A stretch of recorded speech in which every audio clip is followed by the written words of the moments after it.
morning, good afternoon, good evening, and welcome to the Janzi Connection.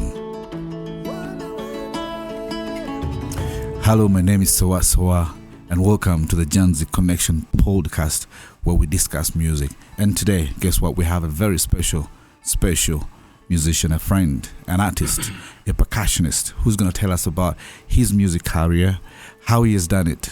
This guy has traveled all over the world. I'm so lucky to have shared, knowledge and stage with him. Ladies and gentlemen, today we have a friend, and he's here to tell us about himself. Thank you, James. Ssewa Ssewa. I'm glad to be at the Janzi studios. It's been a roller coaster of music, traveling, studio sessions, workshops, and it's been good. There have been hurdles, but that's what makes us artists. Vian Wamala is a percussionist. I'm a Ugandan. One of the best we have. Yeah, I'm a Uganda guy. I'm a Ugandan, and I've been around. There are many people who have contributed to my music career, and for me, it's been fun. Fun with a lot of hurdles, but a lot of interesting things like checking out instruments. Because I'm a percussionist, many people don't know who a percussionist is, but in simple terms, I make noise. I make the loudest noise on the band. So I play things, I hit in simple terms. Actually, that takes me to that weird instrument, because we don't have it here in Uganda. It's more of a box shape. What kind of instrument is it? Well, that's a cajon. Cajon is C-A-J-O-N, and it has its origin from Peru. Many of you know the story of slave trade, and so on and so forth. So the slaves way back used to hit wood while they were being ferried into slavery, and they used to sing, and then they used to play and dance around. That's where the history of the cajon comes from. Okay. So they went on and on modifying it, putting different things, working out acoustics. And fast forward, because of technology, we have the box, the cajon. Many people, when they see the box, they say, it looks weird. It looks weird. Yeah. For, to someone who has not seen it, because it's rare in Uganda. And there's also that other instrument, like, I don't know. The pot. Yeah, the pot. The udu. Is it a pot? Yeah, the udu is a pot. It's your normal pot way back in the village, where you have your granny putting water in that pot. So when you hit that pot, it will give you the sound that comes from the udu. Yeah. But because the pot is clay, it's more of ceramic, it will break. Yeah.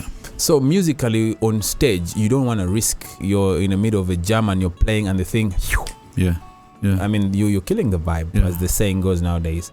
But the word udu is an origin. Not voodoo. Not voodoo. The word udu is an origin from Nigeria, from the Igbo tribe. Udu means pot, like from the Igbo tribe. So here in Uganda, it would be ensuwa. So when you get your ensuwa and you hit it, boop, boop, it will give you that sound. Yeah. It has that low end sound, and then it has the slapping sound. Yeah. Hence you get that sound that is so like clappy down, and then you have the low end, but then also the rhythm comes from the inside. Like it comes from the feel of the music. Yeah. So when you're playing it, you have that vibe of Right. Yeah. Right. Talk of those instruments. We have shops here where we sell or buy instruments. Do we have those instruments in Kampala or in Uganda, just for someone who wants to buy and is interested? Ssewi, that's a tough question. Yeah. Ssewi, that's a tough question. I mean, I am one of those artists who has had to save to own an instrument. Ssewi, you can relate with me. I know. Even the years when I traveled, I'll be like, I want to buy this pair of shoes, but I need this instrument. Yeah. Why? Because, man, you don't get these things here. Yeah. You cannot get instruments here. When you get them, man, you're parting away with a fortune. Yeah. And it hurts that people don't know that instruments are damn expensive. Yeah. So unfortunately, you have to order those things online. Yeah. You talk of how expensive instruments are. That brings me to the Janzi Instrument. Which instrument is made here? But I've had challenges when you talk to people and they're asking you the price of the instrument and you're telling them it's $1,000. Like, what? That's so expensive. But yeah, it's crafted. You understand? Yeah. So I don't know why in Uganda people, should I call it undermining our own? Yeah, for lack of a better word, I would think, it's ignorance. Okay. Because they don't know that you put in time, you put in thinking. Yeah. How is the Janzi gonna sound? If I play this note, is it musical? Putting in time, you're putting in the expert, you're researching. Yeah. What type of wood am I using? Or the pegs. Yeah. The acoustics. How will it sound if we EQ it, if it goes through the sound, the mixer, the amplifiers and the speakers. Yeah. So it's not a piece of cake. Yeah. So it's worth the money. Vian, let's talk about music out there. I know you've traveled and music here. In your comparison, talk about Ugandan music in general and how we compare to the rest of the world. I've been so lucky to be on different platforms in the music industry of Uganda, but not mainstream music. Like, my definition of music is totally different. Probably you know what I'm talking about. Yeah.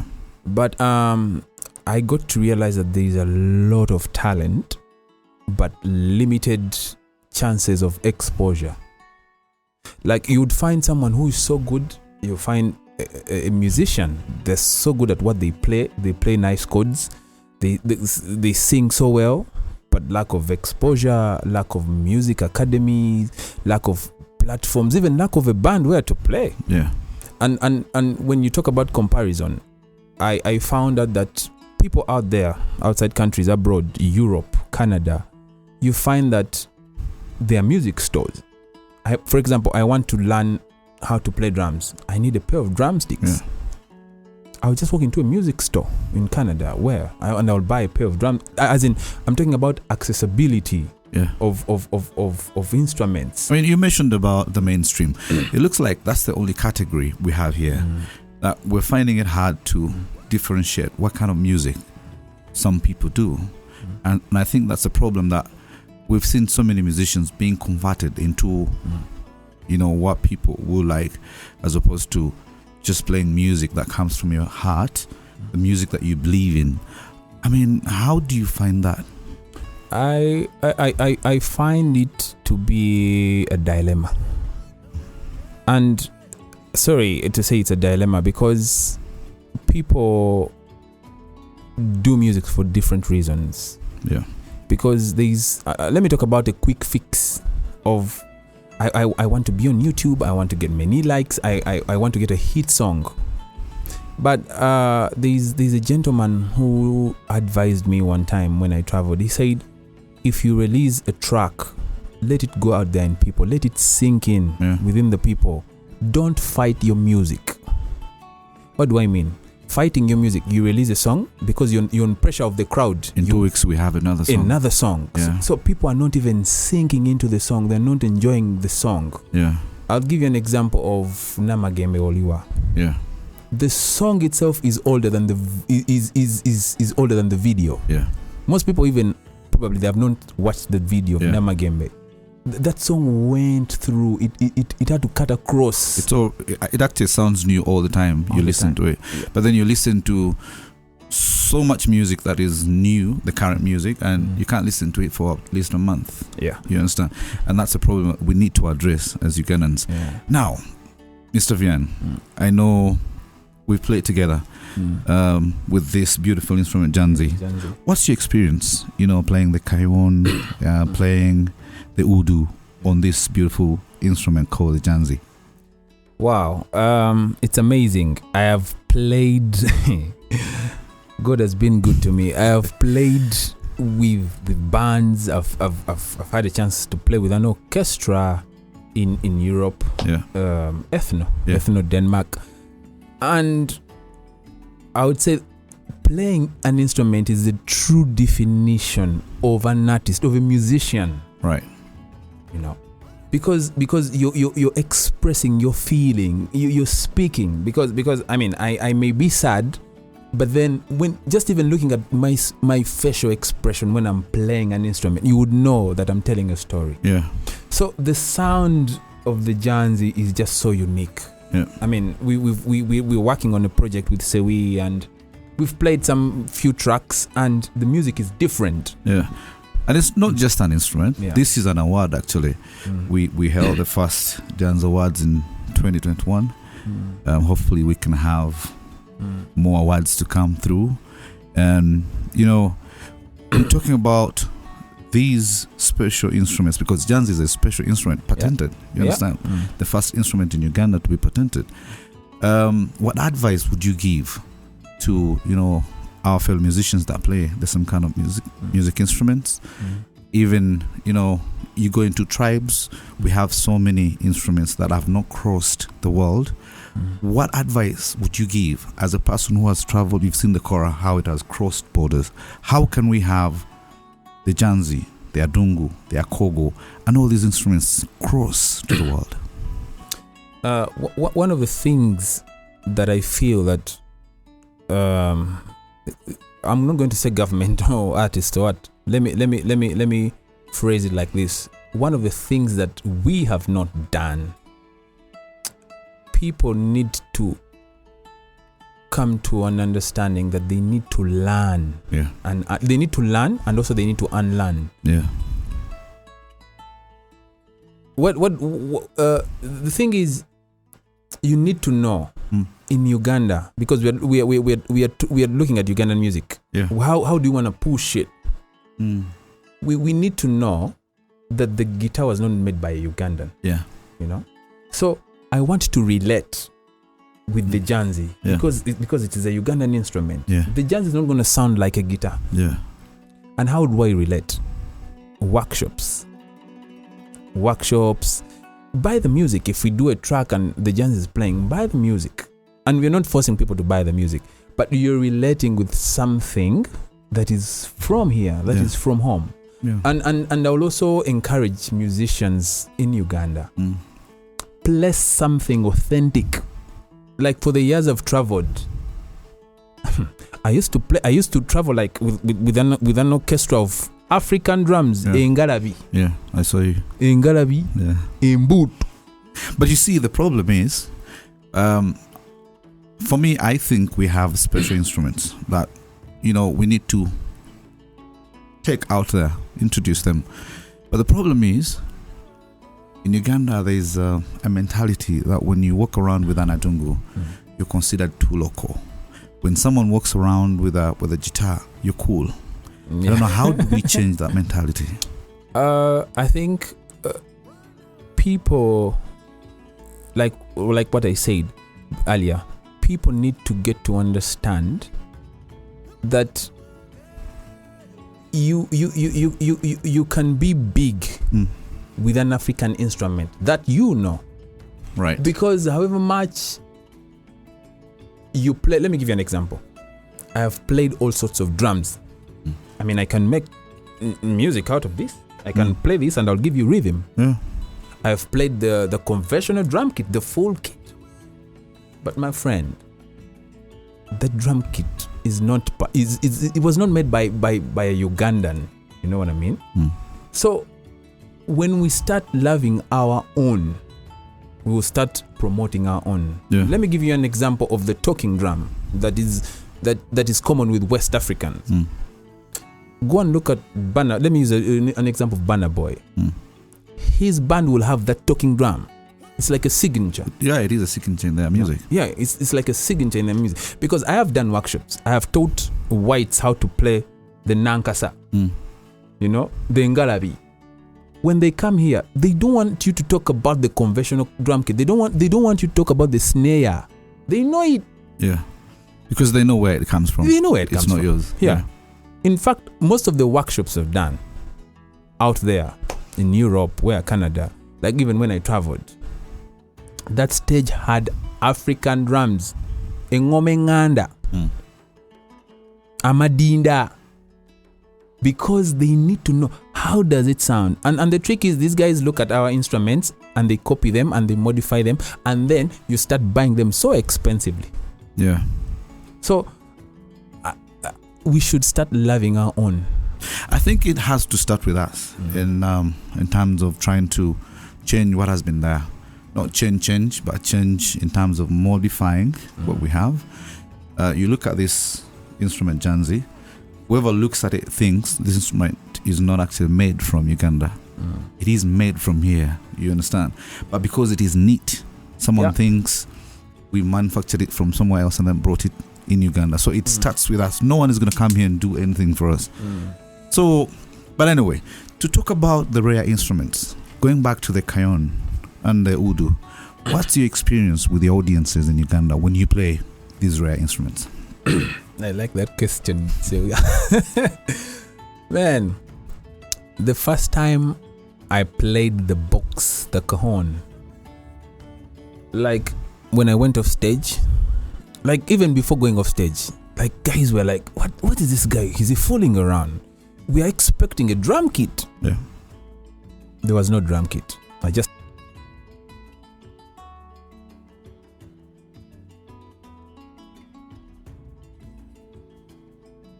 Me, Steve Keys, and Josh Mutebi, great bassist, and Fidel, great guitarist. And then we started doing the gig. I had, I was in Vibe, my array of percussions and things, but the main gist of my setup used to be the cajon. Actually, many people thought I was left-handed because I used to, my right hand is moving. I thought so too. And yet my right hand is moving all the way. Then we had a break. I remember Chameleon was in the house. Then he came on the stage. His voice. What is this? And he was like, there's something you've put behind that box. Yeah. He has a kick somewhere. And when he checked the cajon behind, it was just a mic and just my hands. I was like, hey man, this sounds so great. And also, another experience was Bebe Cool still. We had set up at Gatomato as well, and we were gonna play with Steve Keys. And after the gig, he said, and he came to me and said, "Hey man, I was in Europe and I saw guys playing this thing, and I didn't even know it was in Uganda." You know what I mean? And was like, "Can I have you?" Then after a week, he was like, "Can I have you on my concert with that instrument?" With that instrument. Wow. So I played at his concert with the box, and the sound was so unique. And then the other experience was also during COVID time when I did a production with Bobby Wine. Yeah. When he saw my tools, he was like, "Panange, but tukubide mwao." Of course, I had worked with Pademan in studio. I had recorded. All the artists on that set, Aziz Azion, Joseph Sachs, great artists. Yeah. They knew the instruments. Yeah. But Bobby was like, what is this? This sounds interesting. Yeah. Okay, to talk about the instrument, away from the audience, the artists themselves, what's the experience like? What do they think about this instrument? Have you recorded music with these artists to try and promote this unique or rare instrument? Yeah, I have recorded. I have played on many records. I've done music with Shifa. I've played with Steve Keys. I've played with you. We're working on a project here. And Irene Ntale. Irene Ntale, lots of works. Yeah. And I've played with Proclaim Kids. The people who still see those videos of Proclaim Kids and like, this box, this is your signature. And whenever we set up, the sound is unique because many people are fixated to a full drum kit. And I'll be like, dude, this has been years of research of the sound you're gonna get. You're not going to crave about the conversion drum kit, but also it was years of let me try this out. What sound do I get? And if you really wanted to try that setup, you're welcome to try it. But then you need to have that. It has to be in your blood to get the sound. But I would tell you, even when you listen to the records that I've played on with those instruments, it's different. Do you have students interested in learning this instrument? And if you do, have you taught? How many do you have so far that we can look at? Well, I have an array of students. If you go at Watoto and you ask most of my students that went through my hands at the Watoto Worship Academy, wow, they have many students. Yeah. And one of the things that is curtailing young people to learn instruments is that they can't afford it. Yeah. You know, I mean, I could teach them, but the pain is too much. They have to save a lot of money to buy this gear, you know. But I have a lot of students, like some of them have even started teaching drums and percussions, because I mean, away from the cajon and the udu, I mean, I play congas, I play djembes, I play African drums, shakers, tambourines. So even during my class, I advise my students to learn an array of percussions, like a collection, you know, so that if you're not playing the conventional kit, you're able to play shaker. When I tell you to play shaker, you may think it's a piece of cake. It's not. Not until I tell you to shake in a certain time signature, and you'll be like, Mzee binonga. Yeah. But I think those are things that we need to teach people out there. Talk of the Janzi Connection, a project we're working on, where we want to connect this beautiful instrument to the world, to Ugandans. What's your experience like? You've listened to the sound and what we're trying to bring out to people, you know, that different music. It's not about having the bass guitar, the keyboard, or the usual, you know, jitters, but we want to keep the Janzi sound with a cajon.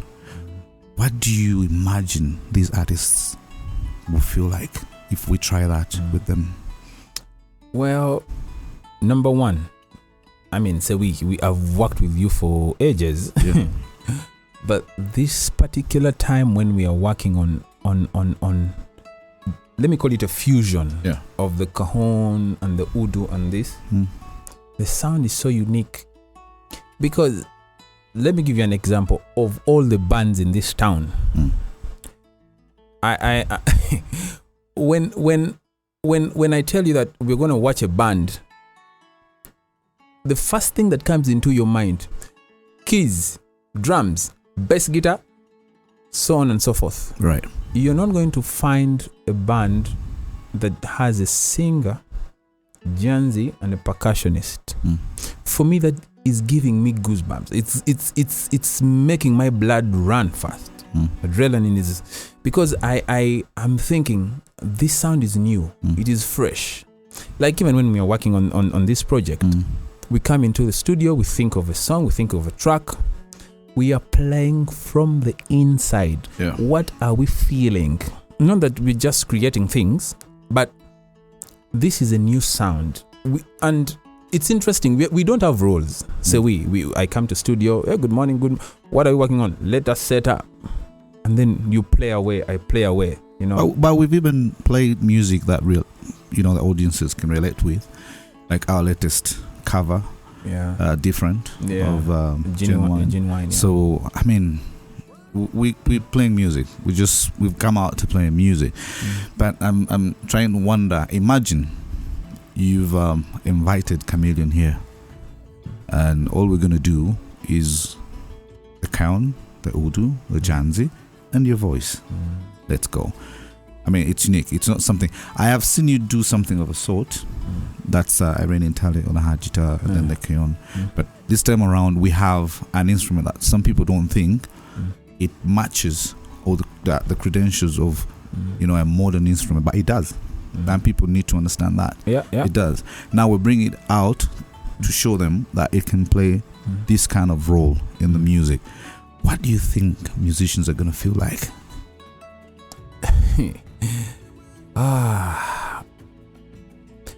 They're gonna be up for interesting vibes. I'm telling you. Because you see, I've seen an artist do different techs, let me call them techs, of their song on acoustic tech, full band, and maybe an a cappella, and people jumping onto it.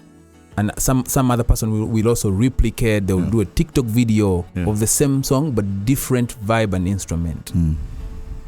All I can say is that I would advise an artist who wants to get a new sound, who wants to go away from the usual, enter studio, put in a track, play.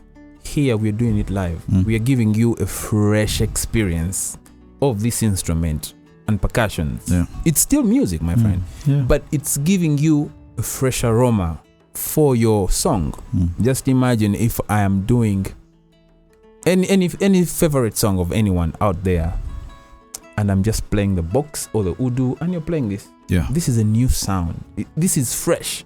So for me, I like new things. I like people who are who are going in passionately to try out new things, because that's where you get uniqueness. That's where you get your signature of, can I have the other version of the Janzi?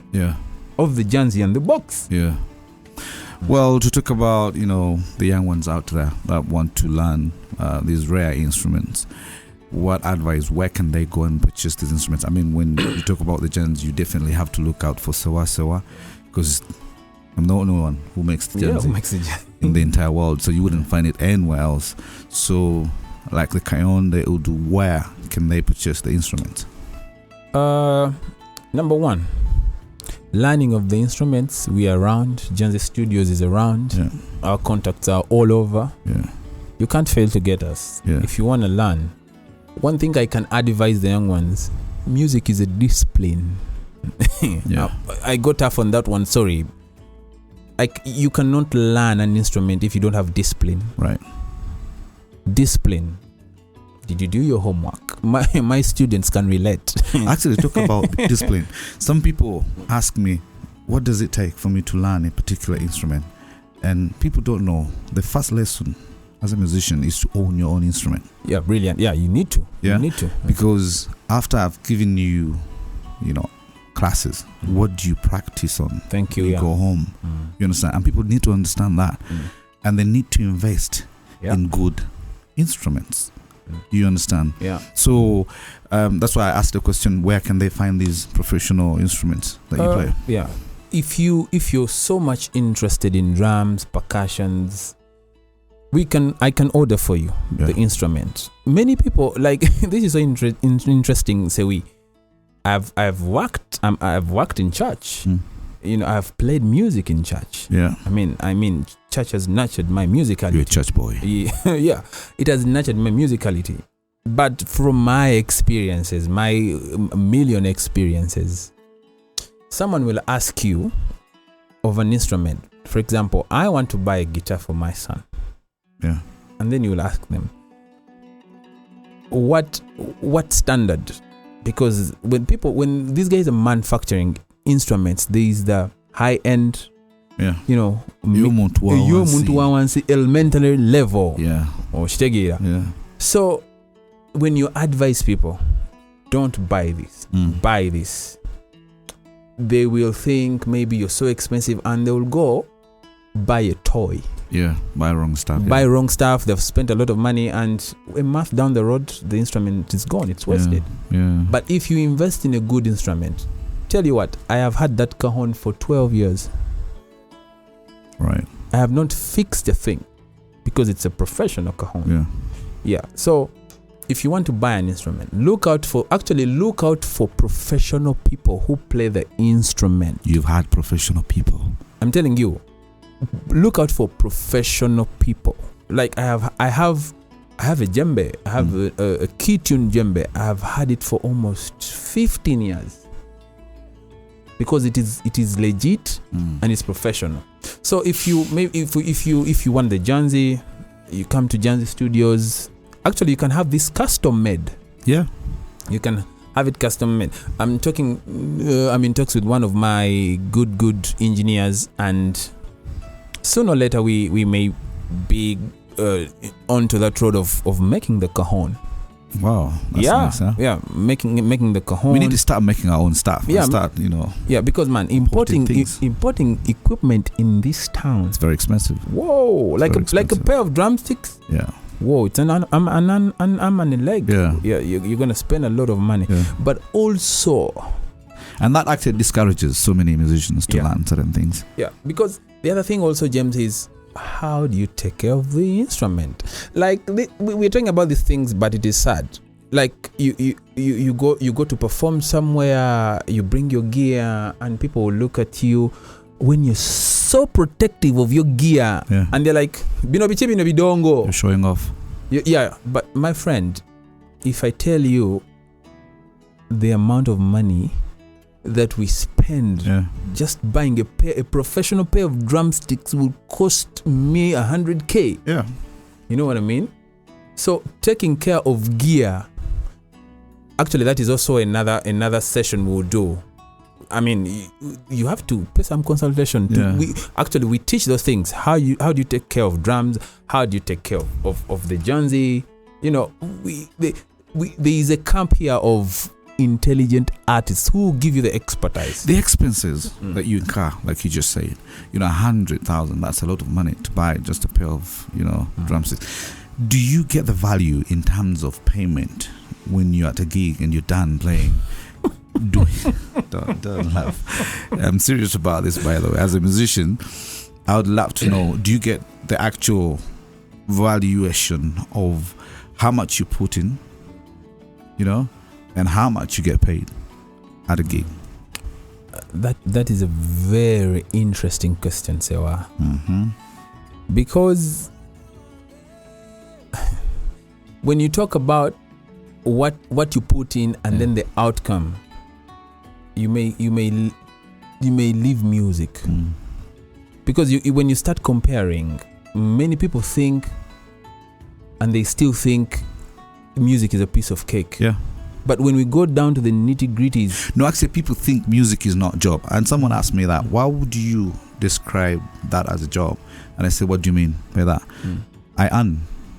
There's some people actually out there that don't know that we make so much money, more than what they make in their offices. Exactly, yeah. When you look at me and undermine me and say, what is this? You understand? It kind of... It's frustrating. Yeah, because... many times when I hear people say that, I let them be. I don't have time to explain myself. Yeah. Because instruments are not cheap. Music is not cheap. Go to music school and you fail those papers. You go to music school. Yeah. You will see what, just even learning an instrument. Like I've taught music. I teach music. Just teaching a child independence. Like this leg is doing something else and this leg is doing something else. That is time you've invested. A lot of time. A lot. And you'll find that musicians, you put in all the time and effort and money, and someone calls you to do a gig, and they'll be like, mtukubire muwano, jabawa ye mitwalo 5. This is a 7-piece band. So what is that? I know. Now, talking about the money bit, how are you able to purchase these instruments as expensive as they are? Because the input is so much, but then what you get is too little. Is there another job that you do besides music? I mean, how do you manage?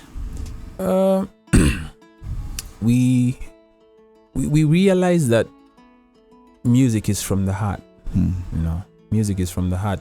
Many times we even don't look at what we're making from the music, but we got to a level whereby, what can I use to like improve this skill to make more money? I will go into teaching, I will go into studio work, recording, I will go into writing. Are the musicians paying? Sometimes they don't want to pay. They don't want to pay, but this is what I would advise people. Sign a contract. Yeah. Simple. When they call you to do a wedding, sign a contract. Sibyambu.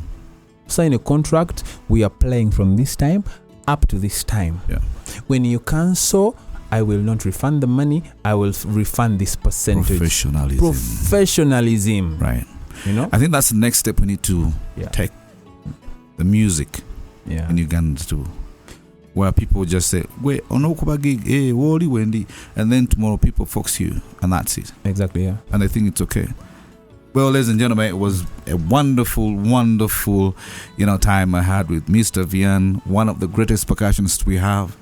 Until next time, it's your boy Ssewa Ssewa. See you. Thank you.